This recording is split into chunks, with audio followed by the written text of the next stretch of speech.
Now, government has begun talks with the pharmaceutical industry and suppliers of the National Health Insurance Scheme to begin the process of clearing all its debts owed them through a bond issue. The Pharmacy Council has been pushing for this to help reduce the debt burden on their members as a result of the insurance scheme. As at 2018, the receivables was about 11.7 million. In 2019, it's 13.7 million. So, Mr. Chairman, the receivable has grown by 2 million. Yes, Mr. Chairman, as we grow the business and the model is on credit, and the national health insurance continue to be a problem in terms of funding, it means that we're going to have a receivable also growing. But we hope that as government is taking steps to address this challenge, PMAC, that is the Pharmaceutical Manufacturers Association of Ghana, has actually engaged government on how to address some of the funding challenges. And I think that a number of options have been looked into. And one of the main options that government is looking at now to plug the arrears that it owes to the facilities is to probably look at the option of using a bond to raise a bond, to fix the problem. So the association is pursuing that particular agenda. And this national health insurance problem is affecting almost every company in the pharmaceutical industry in Ghana. Thank you. I would also just like to emphasize that. Meanwhile, the board chairman of Intravenous Infusion, Isaac Osei, has been commenting on this latest development. Negotiation is still going on.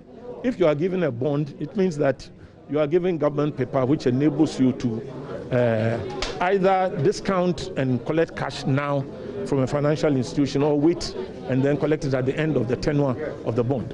That's what it is all about. But we haven't actually seen the structure which the government is proposing. But whatever it is, when you have that paper, you can access cash, maybe at a discount.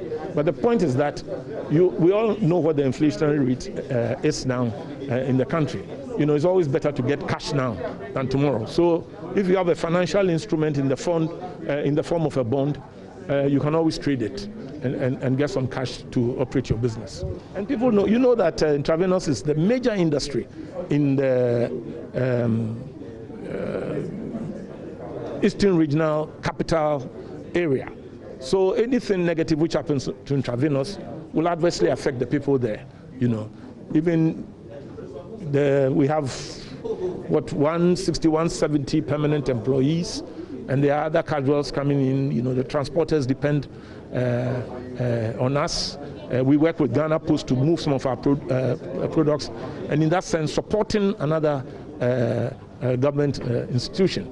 So intravenous is like a community company, just there at Efijase, not in Kofodia, but in Efijase, and providing employment and other externalities to the people in the area. About your plans to move to other West African countries, can you elaborate on that? Well, we have done business in the past with some West African countries, including some states in Nigeria, Burkina, Mali, Togo, but that business, more or less collapsed.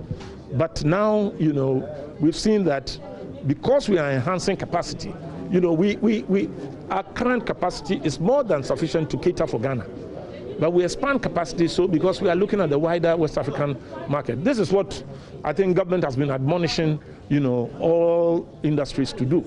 And we are not an exception. We think that the West African market, and because of the quality of our products, we can compete, if we get our balance right and our pricing right. I think we can compete with any product from any part of the world, in the West African sub-regional market. Again, on government